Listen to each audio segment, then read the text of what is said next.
Alright, so we finally knocked out the two non-movie figures of the wave. Check out my review on the Iron Man AI Tony Stark and the Gamerverse Civil Warrior figure, if you guys missed out.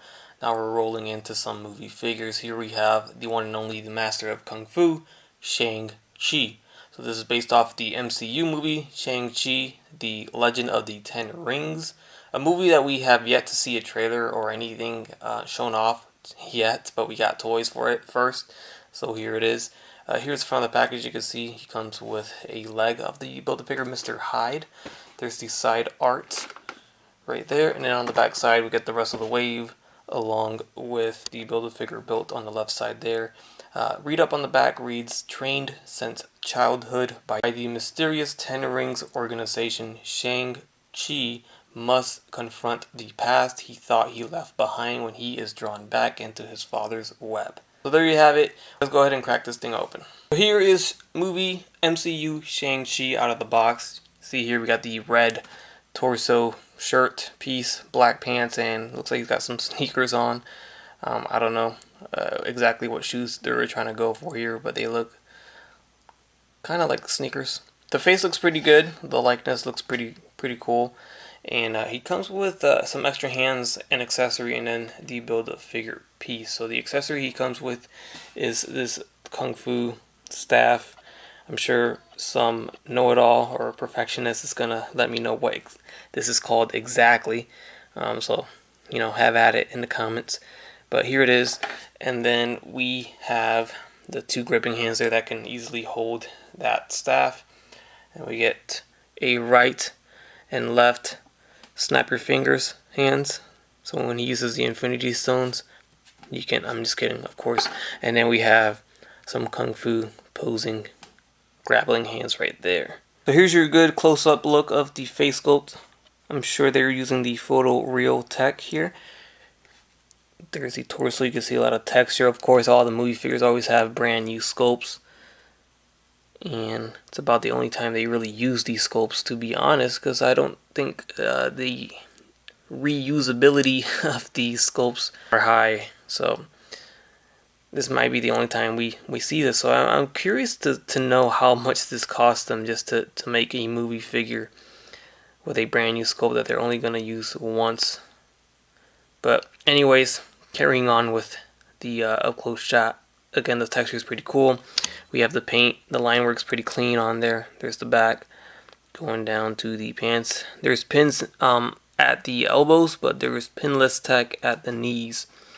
So Hasbro tends to do that. They kind of pick and choose. So this time around they went with pins on the arms, but no pins at the knees there. And there's a closer look at the shoes that he's wearing here. So here's a look at the gripping hands coming into play here, holding his accessory piece. Pretty good. So nice tight grip, firm. Looks good.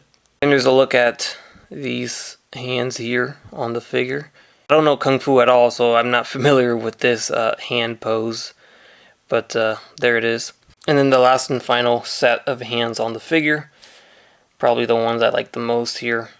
These Kung Fu posing grappling hands here. There's a look at these. And here's a look at the Build-A-Figure leg that he comes with. It is the right leg to Mr. Hyde.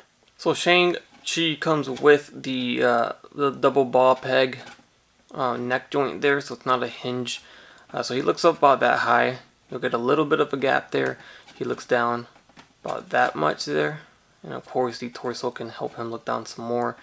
Left and right. This ball peg gives it very nice head tilts. So that's pretty cool. You can do that. And you can see it right there. That's what it looks like. And we also get the little, you know, forward and back movement there. Arms go forward all the way around, in and out about that far. We have bicep swivels, double jointed elbows, swivel at the wrist with a hinge. Ab crunch goes back pretty far and goes forward pretty far there. Got the waist swivel. Legs are going to kick forward and back. They go in and out about that far. Not too crazy. We've got thigh swivels, double jointed knees that are pretty tight, but there you go. And then we have the ankle on the hinge going forward and back, and then the rocker right there. So Shang-Chi next to the comic book version of Shang-Chi on the right here. That's how they stack up next to each other. Let's go ahead and do some swaps real quick and see if it works out. And there's a quick head swap between the two figures. The MCU head on the comic book body looks awkward, of course, but yeah, not for me. Kind of awkward. Doesn't look right. And then same goes for the comic book head on the MCU body. Skin tones don't match, of course. And but yeah, there it is, just in case you wanted to see that swap. So just throwing some movie figures into the mix here. We have two Hugh Jackman Wolverine figures from the Fox movies, of course. And they both stack up a little bit taller than Shang-Chi. And throwing in some movie MCU figures, we have Captain America and Black Widow. Alright, and these two figures are part of this same wave, so I figured I'd throw them in here as well. We have the Civil Warrior from the video game, and then we have the comic Tony Stark AI Iron Man figure. So that's going to wrap things up on this Shang-Chi MCU movie figure review. Just like any MCU movie figure, same thing applies here. If you're not into MCU movie figures, then this isn't for you. If you love MCU Marvel Legends, then this is for you. So pretty plain and simple. If you're a comic book collector, then you're not really gonna dig this. There's pretty much three kinds of Marvel Legends collectors. There's the MCU only, and then there's the comic book only, and then there's the both. You collect both. Obviously, if you don't like the movie figures, you're not gonna like this, and you're gonna easily pass up on the 4 movie figures in this wave. But if you do collect them, then I would say this is a fine addition. We just haven't seen the movie yet, so the excitement isn't there, the hype isn't there, the want of the figure isn't there yet. But maybe when we finish the movie, it will be there, and we will want to have this figure more. I do wish the face sculpt was a little bit more expressive. Maybe if we had an alternate face, because this face is so neutral and so normal, he just looks like he's bored. So when you try to get him into some dynamic poses, some fighting poses, he's gonna have that dull, boring looking face. So there's that, but that's about it. I mean, everything else looks pretty okay on the figure to me. So that's gonna do it for this review. If you enjoyed it, leave a like, comment down below, and subscribe if you haven't done so already. Stay tuned for more reviews, and as always, guys, take it easy. Bye. That's crispy.